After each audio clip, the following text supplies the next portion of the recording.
Hi అండి. ఈరోజు ఈ వీడియోలో boat neck princess cut blouse, అది కూడా బ్యాక్ సైడ్ ఓపెన్ అనమాట, ఏ విధంగా కటింగ్ చేసుకోవాలనేది చూద్దాము. సో వీడియోలోకి వెళ్ళే ముందు ఎవరైతే మన ఛానల్ని ఫస్ట్ టైం చూస్తున్నారో ప్లీజ్ మన ఛానల్ని సబ్స్క్రైబ్ చేసుకోండి ఫ్రెండ్స్. అలాగే పక్కనే ఉన్న బెల్ ఐకాన్ కనుక క్లిక్ చేశారంటే నేను ఎప్పుడు ఏ వీడియో పెట్టినా సరే నోటిఫికేషన్ ద్వారా మీ వరకు వస్తుంది. ఇప్పుడైతే వీడియోలోకి వెళ్ళిపోదాము. నేను ఎప్పుడు కూడా ఏ బ్లౌజ్ అయినా సరే, ఎలాంటి బ్లౌజ్ అయినా సరే, నా మెథడ్ ప్రకారం ఫస్ట్ హ్యాండ్స్ అన్నవి కటింగ్ చేసుకుంటాను అనమాట.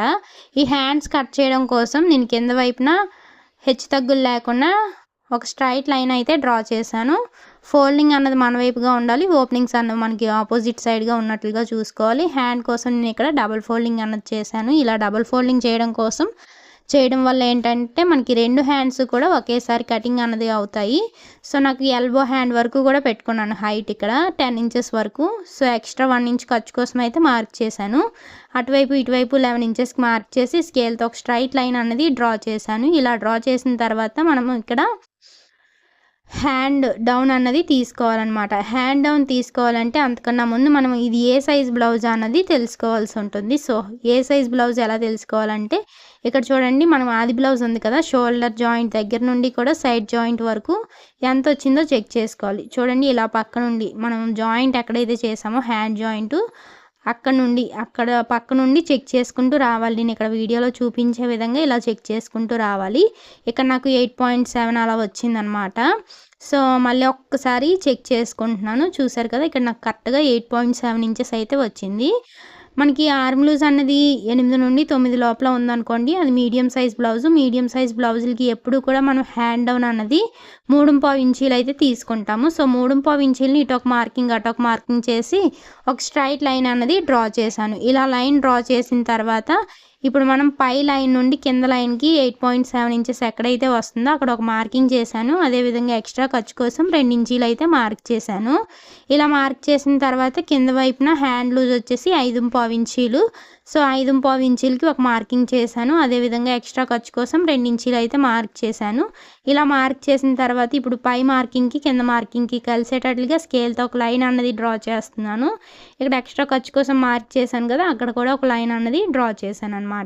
ఇప్పుడు చూడండి, సెకండ్ లైన్లో టేప్ని ఇలా సైడ్ జాయింట్ వైపున ఒక మార్కింగ్ అన్నది చేశాం కదా, అక్కడ వరకు కూడా టేప్ని పెట్టి ఇలా హాఫ్గా ఫోల్డ్ చేసుకోవాలి. ఇలా హాఫ్గా ఫోల్డ్ చేసిన తర్వాత స్కేల్తో పై వైపుకి ఒక స్ట్రైట్ లైన్ అన్నది డ్రా చేసుకోవాలి.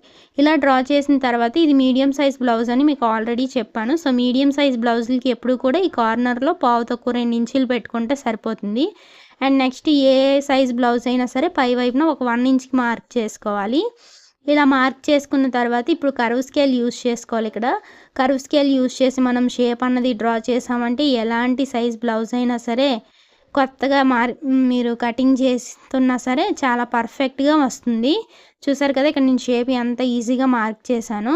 ఇప్పుడు మన వైపుగా ఒక 1 ఇంచ్ అన్నది మార్కింగ్ చేసుకోవాలి సెకండ్ లైన్లో. అండ్ ఇంటూ సింబల్లో వచ్చింది కదా, అక్కడ ఒక 1/2 ఇంచ్ డౌన్ అన్నది మార్క్ చేసుకోవాల్సి ఉంటుంది.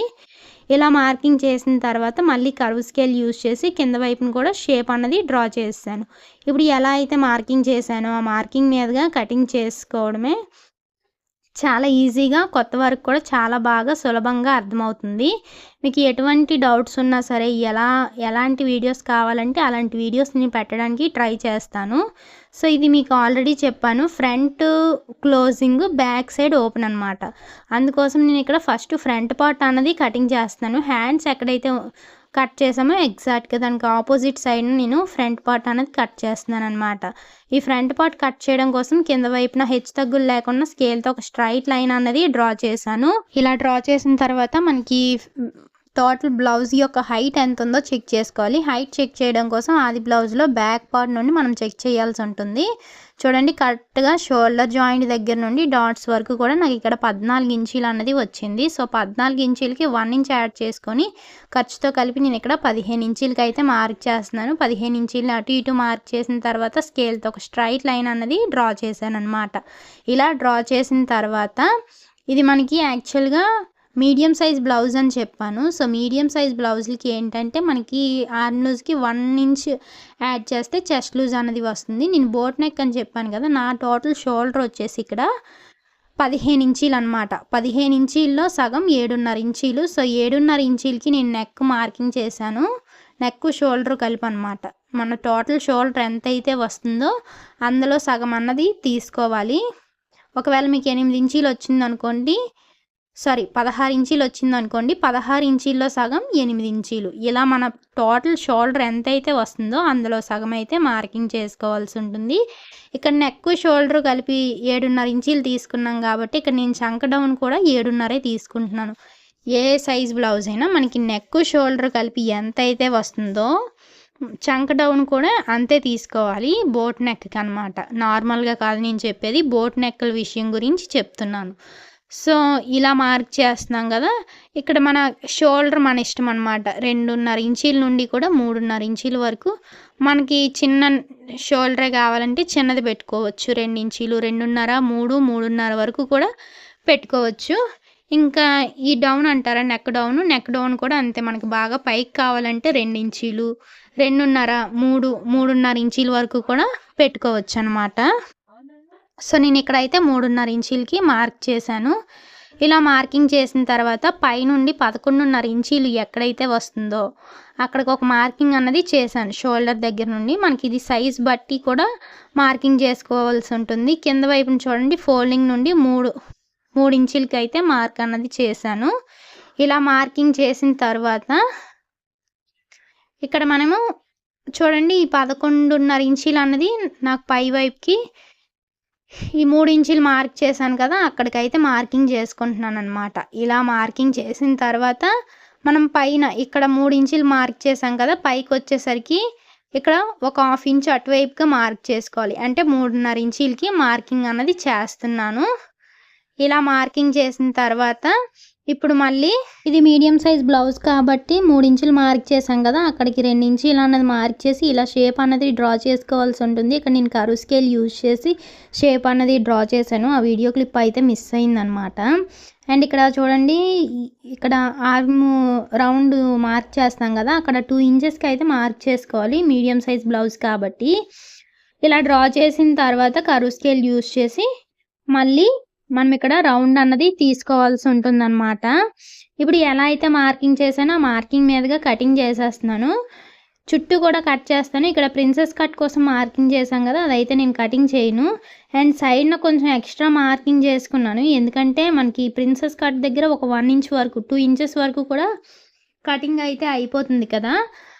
సో ఆ 2 ఇంచెస్ని కవర్ చేయడం కోసం నేను ఇలా చేస్తున్నాను అనమాట. అండ్ ఇటు సైడ్ ఎలా అయితే ఉందో మార్కింగ్, సేమ్ అటు సైడ్ కూడా అదే విధంగా మార్కింగ్ అన్నది చేస్తున్నాను. ఇక్కడ ప్రిన్సెస్ కట్ షేప్ ఏదైతే ఉందో అదైతే నేను ఇప్పుడు కట్ చేయను, ఎందుకంటే స్టిచ్చింగ్ చేసిన తర్వాత కటింగ్ చేస్తాను అనమాట. చాలా ఈజీగా అయిపోతుంది స్టిచ్చింగ్ దానివల్ల మనకి. లేదు మనం ముందే కనుక కట్ చేసామంటే కన్ఫ్యూజ్ అయిపోతూ ఉంటారు. కొత్త వరకు కూడా చాలా బాగా ఉపయోగపడుతుంది ఇలాగా. అండ్ నేను ఇది స్టిచ్చింగ్ వీడియో అయితే పెడదాం అనుకున్నాను కానీ నాకు వీలు పడలేదు స్టిచ్చింగ్ వీడియో పెట్టడానికి. కటింగ్ వీడియో అయితే మాత్రం క్లారిటీగా పెట్టాను. అండ్ ఇప్పుడు మనం ఫ్రంట్ పార్ట్ కట్ చేసాం కదా, అది బ్యాక్ పార్ట్ మీద వేసుకొని ఇలా మొత్తం అంతా కూడా నీట్గా పెట్టుకొని చుట్టూ కూడా లైన్స్ అన్నవి డ్రా చేసుకోవాలి. చూడండి నేను ఇక్కడ ఏ విధంగా అయితే మార్కింగ్ చేస్తున్నానో ఆ విధంగా మార్కింగ్ చేసుకోవాలి. ఇది మనకి బ్యాక్ పార్ట్కి మార్కింగ్ చేస్తున్నాం అనమాట. సో నెక్ అదంతా కూడా ఫ్రంట్ని ఏ విధంగా వచ్చిందో బ్యాక్ వైపుని కూడా నెక్ నేను అదే విధంగా పెట్టాను. ఇలా మొత్తం అంతా కూడా మార్కింగ్ చేసిన తర్వాత నేను ఇక్కడ ఒక షేప్ అన్నది పెడుతున్నాను అనమాట, ట్రయాంగిల్ షేప్ లాగా. సో ఎలా పెట్టుకోవాలా అనేసి చూస్తున్నాను. డ్రాప్ షేప్ అంటే చాలా ఓల్డ్ మోడల్లా ఉంటుంది కదా, అందుకోసమనే ఇక్కడ నేను బ్లౌజ్లో నెక్ హైట్ ఎంత ఉందో, మెడ అంటే నెక్ ఎంతవరకు హైట్ ఉందో అంతవరకు పెట్టుకుంటున్నాను. అండ్ ఇక్కడ పై వైపు 1 ఇంచ్ వరకు కూడా ఉంచుకొని ఇక్కడ ట్రయాంగిల్ షేప్ ఇలా స్కేల్తో అయితే డ్రా చేసేస్తున్నాను. చూసారు కదా ట్రయాంగిల్ షేప్ ఎంత బాగా వచ్చిందో. ఇప్పుడు ఎలా అయితే మార్కింగ్ చేశానో మొత్తం అంతా కూడా మార్కింగ్ మీదుగా కటింగ్ అన్నది చేసేస్తున్నాను. ఇలా చేసిన తర్వాత ఇక్కడ మనకి ఇంకేం ఉండదు అనమాట, చాలా సింపుల్గా స్టిచ్చింగ్ అన్నది అయిపోతుంది. మనకి ఎక్కడైనా కష్టంగా అనిపించిందంటే అది మెడ దగ్గర పైపింగ్ వేసే దగ్గర కొంచెం కష్టపడాల్సి ఉంటుంది అంతే, మిగతాదంతా కూడా చాలా ఈజీగా సింపుల్గా అయిపోతుంది. చూసారు కదా కటింగ్ అంతా అయిపోయింది. ఇక్కడ ట్రయాంగిల్ షేప్ కూడా నేను కటింగ్ అన్నది చేసేస్తున్నాను. ఎక్కడ కూడా హెచ్చు తగ్గులు అవి లేకుండా కటింగ్ అన్నది చేస్తాను. ఇక్కడ ట్రయాంగిల్ షేప్ కూడా కటింగ్ చేసేస్తున్నాను. చూసారు కదా ఇప్పుడు మనకి షేప్ ఎలా వస్తుందంటే ఇలా వస్తుంది ట్రయాంగిల్ షేపు. చూసారు కదా ఎంత బాగా వచ్చిందో. ఇప్పుడు మనకి ఇక్కడ ఫ్రంట్ పార్ట్ కటింగ్ అయ్యింది, బ్యాక్ పార్ట్ కటింగ్ అయ్యింది, అదేవిధంగా హ్యాండ్స్ కూడా కటింగ్ అన్నది అయిపోయింది. ఇప్పుడు ఒరిజినల్ క్లాత్ మీద పెట్టి కటింగ్ అన్నది చేస్తున్నాను. ఇవి హ్యాండ్స్ అయితే ఇలా డిజైన్ వచ్చింది. ఈ డిజైన్ చూసుంటే మీకు అర్థమైపోయి ఉంటుంది ఏ శారీయో అన్నది. మీకు ఆల్రెడీ ఒకసారి చూపించాను కూడా ఈ శారీని. సిఎంఆర్లో తీసుకున్నానని చెప్పాను. అప్పుడు లైట్ పింక్ కలర్ శారీ వస్తుంది. ఇదైతే చాలా బాగుంటుంది. అంటే నాకు ఆ మోడల్ తీసుకోవాలనిపించి తీసుకున్నాను అనమాట. నాకు అలా లైట్ వెయిట్ శారీస్ అంటే చాలా ఇష్టం. ఎందుకంటే కట్టుకున్నా సరే కట్టుకున్నట్టుగా ఉండదు. సింపుల్గా కొంచెం డ్రెస్ మెయింటైన్ చేసినట్టు మెయింటైన్ చేయొచ్చు అనమాట. అండ్ ఇక్కడ ఫ్రంట్ పార్ట్ బ్యాక్ పార్ట్ అన్నీ కూడా కటింగ్ అయితే చేసేస్తున్నాను. లైనింగ్ క్లాత్ని ఒరిజినల్ క్లాత్ మీద పెట్టి. అండ్ మనం ఫస్ట్లో కొంచెం ఇలా షేప్ అన్నది ఇచ్చాం కదా ఫ్రంట్ పార్ట్కి, ఆ షేప్ అయితే లైనింగ్ క్లాత్ మీద కటింగ్ చేస్తాను. అండ్ నెక్స్ట్ ఇక్కడ చూసుకుంటున్నాను అనమాట ఏ విధంగా సరిపోతుందో అన్నది. ఇలా చెక్ చేసుకొని బ్యాక్ పార్ట్ని కూడా కటింగ్ చేసేస్తున్నాను. ఈ కటింగ్ అయితే చాలా సింపుల్గా అయిపోతుంది మనకి నార్మల్ బ్లౌజ్తో పోల్చుకుంటే. చూసారు కదా, ఇది బ్యాక్ పార్ట్ అండ్ ఇది వచ్చేసి మనకి ఫ్రంట్ పార్ట్, అదేవిధంగా హ్యాండ్స్. ఇది ఫ్రెండ్స్ ఈరోజు వీడియో కనుక నచ్చినట్లయితే లైక్ చేయండి, షేర్ చేయండి. అలాగే మరిన్ని ఇలాంటి వీడియోస్ కోసం సబ్స్క్రైబ్ చేసుకోండి. Bye bye.